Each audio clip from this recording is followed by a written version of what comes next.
അള്ളാഹുവിന്റെ പ്രവാചകനെ അതുകൊണ്ട് അനുയായികൾ സ്നേഹിച്ചതെന്താ?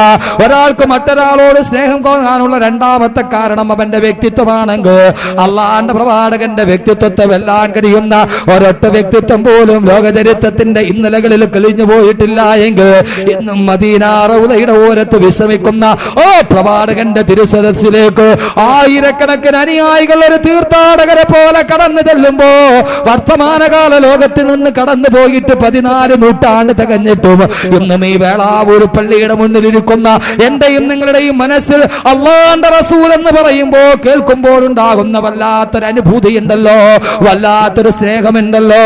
ആ പ്രവാചകന്റെ അടുക്കലേക്കൊന്ന് കടന്നു ചെല്ലാൻ, ആ പ്രവാചകന്റെ മുറ്റത്തേക്കൊന്ന് കടന്നു ചെല്ലാൻ, ആ റൗളാ ശരീഫിലൊന്ന് സലാം പറയാൻ അല്ലാഹു നമുക്ക് തൗഫീഖ് നൽകി അനുഗ്രഹിക്കുമാറാകട്ടെ. ആരെപ്പോലെ മലയാളത്തിന്റെ വീരപുത്രൻ വെളിയങ്കോട് ഉമറുൽ ഖാദിയെ പോലെ മലയാളത്തിന്റെ വീരചരിത്ര നായകർ അല്ലാഹുവിന്റെ റസൂലിന്റെ റൗളാ ശരീഫിന്റെ മുന്നിലെത്തിയിട്ട് യാ അക്റമൽ ഖുറമാനാഅതാബികും ഉമറുൽ ഫഖീർ മുർതദി ബിജനാബികും യർജുൽ തആലൽ ബുകാഇ ബിബാബികും വദമ്മു മിൻ ഐനൈഹി സാല സജീമാ സല്ലു അലൈഹി വസല്ലിമു തസ്ലീമാ. അല്ലാഹുവിന്റെ പ്രവാചകന്റെ തിരുസമക്ഷത്തിലെത്തിയിട്ട് പ്രവാചകന്റെ റൗളാ ശരീഫിന്റെ ഗേറ്റ് പൂട്ടപ്പെട്ട് കിടക്കുകയാ. അകത്തേക്ക് കിടക്കാനുള്ള അനുവാദമില്ല. പാറാവുകാര് തടഞ്ഞു കഴിയുമ്പോ അള്ളാന്റെ പ്രവാചകന്റെ റൗളാ ശരീഫ് സിയാറത്ത് ചെയ്യാനുള്ള ആഗ്രഹത്തോടെ ആ കവാടത്തിന്റെ മുന്നത്തിൽ നിന്നിട്ട് ബഹുമാനപ്പെട്ട ഉമറുൽ ഖാദി വിളിച്ചു പറയുകയാ, കണ്ണിലൂടെ കണ്ണുനീര് തടന്നില്ലേ ആത്തൊടുകയാ. യാ അക്റമൽ ഖുറമാനാഅതാബികും ഉമറുൽ ഫഖീർ മുർതദി ബിജനാബികും യർജുൽ തആലൽ ബുകാഇ ബിബാബികും വദമ്മു മിൻ ഐനൈഹി സാല സജീമാ സല്ലു അലൈഹി വസല്ലിമു തസ്ലീമാ. അല്ലാഹുവിന്റെ നബിയെ, പാവപ്പെട്ട ഉമറുൽ ഖാദി അങ്ങയുടെ സമക്ഷത്തിലെത്തിയിരിക്കുന്നു നബിയെ. എന്താണെന്നറിയുമോ? പാപങ്ങൾ കൊണ്ട് പങ്കിലമായ എന്റെ ശരീരവുമായി അങ്ങയുടെ മുന്നിൽ ഞാൻ എത്തിയിട്ട് അങ്ങയുടെ സിയാറത്തിന് വേണ്ടി കാത്തു നിൽക്കുന്നു നബിയേ. സഹോദരങ്ങളെ, റൗളാ ശരീഫിന്റെ ഓരത്ത് ചെന്ന് കണ്ണുനീരുകൾ സാക്ഷി നിർത്തി, അശ്രുബിന്ദുക്കൾ സാക്ഷി നിർത്തി.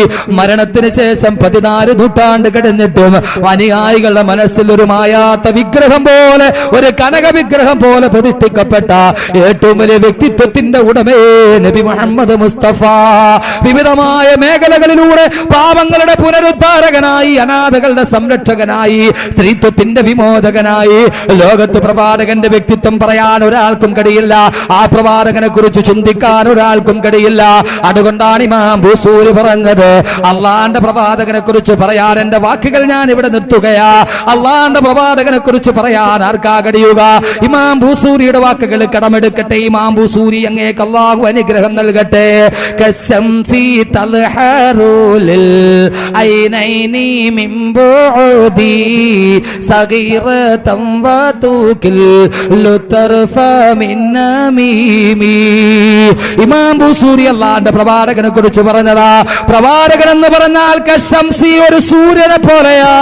എന്താ സൂര്യന്റെ അവസ്ഥ എന്താണെന്നറിയുമോ? തൽഹറുൽ ഐനൈനി മിൻ ബുഅദിൻ സഗീറതൻ, താഴ്ഭാഗത്ത് നിന്നിട്ട് ഭൂമിയിൽ നിന്നിട്ട് അങ്ങ് അകലെ നിൽക്കുന്ന സൂര്യനെ നോക്കിയാൽ അത് വളരെ ചെറുതായിട്ടാണ് നമുക്ക് തോന്നുക. ഈ ഭൂമിയിൽ നിന്ന് 14,95,97,906 കിലോമീറ്റർ അകലെ നിൽക്കുന്ന സൂര്യഗോളമുണ്ടല്ലോ. ഈ ഭൂമിയിൽ നിന്ന് നമ്മൾ നോക്കിയാൽ അതിന്റെ അവസ്ഥ എന്താ?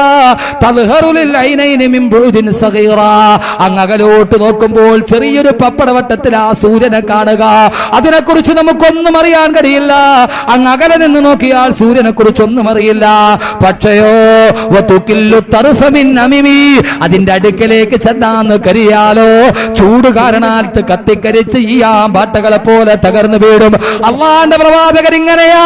അങ്ങ് അകലെ നിന്ന് നോക്കിയാൽ ഒന്നും അറിയില്ല, അടുത്തോട്ട് പോയാലോ ചിന്തിക്കാൻ കഴിയുന്നതിന്റെ അപ്പുറമാ. അതുകൊണ്ടല്ലേ മലയാളത്തിന്റെ സാമൂഹ്യ പരിഷ്കാരകൻ സാക്ഷാൽ ശ്രീനാരായണ ഗുരു പോലും പറഞ്ഞു പോയത്.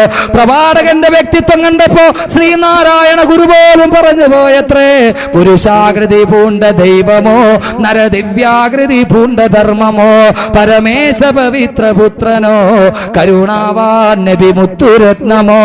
പുരുഷാകൃതി പൂണ്ട ദൈവമോ നരദിവ്യാകൃതി പൂണ്ട ധർമ്മമോ പരമേശ പവിത്ര പുത്രനോ കരുണാവാൻ നബി മുത്തുരത്നമോ. ശ്രീനാരായണ ഗുരു പറഞ്ഞു, മുഹമ്മദ് ആരാണ് സല്ലല്ലാഹു അലൈഹി വസല്ലം? പുരുഷാകൃതി പൂണ്ട ദൈവമാണോ? ദൈവം ഒരു പുരുഷന്റെ ആകൃതി പൂണ്ട് ആകാശത്ത് നിന്ന് ഈ ഭൂമിയിലേക്ക് വന്നതാണോ? അതല്ല നരദിവ്യാകൃതി പൂണ്ട ധർമ്മമോ? നരൻ ഒരു ദിവ്യത്തിന്റെ ആകൃതി പൂണ്ടിട്ട് വന്ന ധർമ്മം ഒരു നരന്റെ ആകൃതിയിൽ വന്നിറങ്ങിയതാണോ? അതല്ല പരമേശ പവിത്ര പുത്രനോ? ഇത് ഇസ്ലാമിക സങ്കല്പത്തിനെതിരാണെങ്കിലും അദ്ദേഹത്തിന്റെ വാക്കുകളിൽ പറയട്ടെ, പരമേശ പവിത്ര പുത്രനോ? ഇത് സാക്ഷാൽ പരമേശ്വരന്റെ പവിത്രനായ പുത്രനാണോ? ഇസ്ലാമിക നിയമത്തിനെതിരാണെങ്കിലും അദ്ദേഹം തന്റെ ദർശനത്തിന്റെ അടിയിൽ വെച്ചുകൊണ്ട് അദ്ദേഹം പറയുന്നു, ഇത് സാക്ഷാൽ പരമേശ്വര ഭഗവാന്റെ പുത്രനോ? അതല്ല കരുണാവാൻ നബി മുത്തുരത്നമോ? കരുണാവാൻ നബി മുത്തുരത്നമോ? ഈ നബി ഒരു മുത്തുരത്നമാണോ? ഈ നബി ഒരു വല്ലാത്ത വൈഡൂര്യമാണോ? ശബീഹുക്ക ബദറുല്ലൈലി ബല്ലന്ത അൻവറൂ വവജുഹുക മിൻ നൂരിൽ മലാത്തി അസ്ഹറൂ. ഒരു നർജസ് പുഷ്പത്തെ പോലെ സൗരഭ്യം വിതറുന്ന വള്ളത്തോളിന്റെ വാക്കുകൾ കടമെടുത്തു പറഞ്ഞാൽ, പെരുത്ത നൂറ്റാണ്ടിനിടയ്ക്കൊരിക്കൽ ഈ മരുപ്പറമ്പാമുലകത്തിൽ ഈശ്വരൻ നടുന്ന വൃക്ഷത്തെ തനിക്ക് പാന്തരായി വരുന്നവർക്ക് വിശ്രമത്തിനായി ലോകത്തിന്റെ വലിയ വിശ്രമ സങ്കേതമായ ആദരവായ നബി മുഹമ്മദ് മുസ്തഫ അള്ളാഹുവിന്റെ പ്രവാചകന്റെ വ്യക്തിത്വം, അതിനെക്കുറിച്ച് പറയാൻ നമുക്ക് കഴിയില്ല. ഇമാം ബൂസൂരി, അള്ളാഹു അങ്ങേക്ക് അനുഗ്രഹം ചെയ്യട്ടെ, ഇമാം ബൂസൂരി പറഞ്ഞതാണ് കറക്റ്റ്. സൂര്യനെ പോലെയാ പ്രവാചകൻ. അകലെ നിന്ന് നോക്കിയാൽ ഒന്നും അറിയില്ല, അടുത്തോട്ട് പോകാമെന്ന് വിചാരിച്ചാലോ ചെല്ലാനും കഴിയില്ല, കത്തിക്കരിച്ച് ചാമ്പലായി പോകും. അത്രയും അനുപമമായ വ്യക്തിത്വം. അള്ളാഹുവിന്റെ പ്രവാചകന്റെ ശഫാഅത്തോടെ സ്വർഗത്തിലേക്ക് എത്താൻ അള്ളാഹു സുബ്ഹാനഹു വ തആല തൗഫീഖ് നൽകി അനുഗ്രഹിക്കുമാറാകട്ടെ. രക്ഷയുടെ മാർഗത്തിന്റെ രണ്ടാമത്തെ നിബന്ധന വസുന്നത റസൂലിഹി, ഈ പ്രവാചകന്റെ സുന്നത്ത് ഉണ്ടാവുക. ഈ പ്രവാചകന്റെ സുന്നത്ത് കദം കദം സുന്നത്തെ റസൂൽ पर चलो मिलेंगी जन्नत की रिजर्वेशन. കദം കദം സുന്നത്തെ റസൂൽ पर चलो. ഓരോ കാലടിയും അള്ളാഹുവിന്റെ പ്രവാചകന്റെ സുന്നത്തിലൂടെ, ഈ പ്രവാചകന്റെ ഈ വ്യക്തിത്വം അള്ളാഹുവിന്റെ പ്രവാചകന്റെ സുന്നത്ത് നമ്മുടെ ജീവിതത്തിൽ ഉണ്ടാവുക. ഇനി സ്നേഹിക്കാനുള്ള മറ്റൊരു മാനദണ്ഡം ഏതാ? ധീരത. അതുകൂടി പറഞ്ഞിട്ട് ബാക്കി ഭാഗം പറയാം. ധൈര്യം. അള്ളാഹുവിന്റെ പ്രവാചകനേക്കാൾ വലിയ ധൈര്യമാർക്കാവുള്ളത്? ഒരു രാത്രിയിൽ മക്ക രാജ്യത്തിൽ ഒരു വല്ലാത്ത ദിഗന്ധം നടുക്കുന്ന ശബ്ദ കോലാഹലമുണ്ടായി. അബൂജഹലടക്കമുള്ള ആളുകൾ വീടിന്റെ ഉള്ളിൽ കഥകടച്ച് പേടിച്ചു വിറച്ചിരുന്നപ്പോ അള്ളാന്റെ റസൂല് തന്റെ പടക്കുതിരയുടെ മുകളിൽ കയറി ചുറ്റി നടന്നു നോക്കി എന്താണ് സംഭവം. ലോകത്തിലെ ഏറ്റവും ധീരനായ പ്രവാചകനാണ് ബഹുമാനപ്പെട്ട മൂസാ നബി അലൈഹി സ്വലാത്തു വസ്സലാം. മൂസാ നബി വല്ലാത്ത ധീരതയുടെ നല്ല അധികായനായ മനുഷ്യനാണ് മൂസാ നബി. എന്ന് പറഞ്ഞാൽ ഒറ്റയടിക്ക് ഒരാളെ കൊന്ന ആളാ. ഫവക്കസഹു മൂസ ഫഖളാ അലൈഹി. ഫവക്കസഹു മൂസ, മൂസാ നബി ഒരാൾക്ക് ഒരൊറ്റ അടി കൊടുത്തു. ഫഖളാ അലൈഹി, അവൻ മരിച്ചുപോയി. അത്രയും വലിയ നല്ല തണ്ടും തടിയുള്ള ആളാണ് ആര്?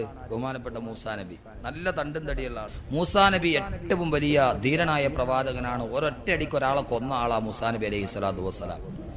ആ മൂസാ നബി പോലും അള്ളാഹുവിന്റെ പ്രകാശം കണ്ടപ്പോ ബോധരഹിതനായി താഴെ വീണു. ഞാൻ കൂടുതൽ വിശദീകരിക്കാനുള്ള സമയമില്ല.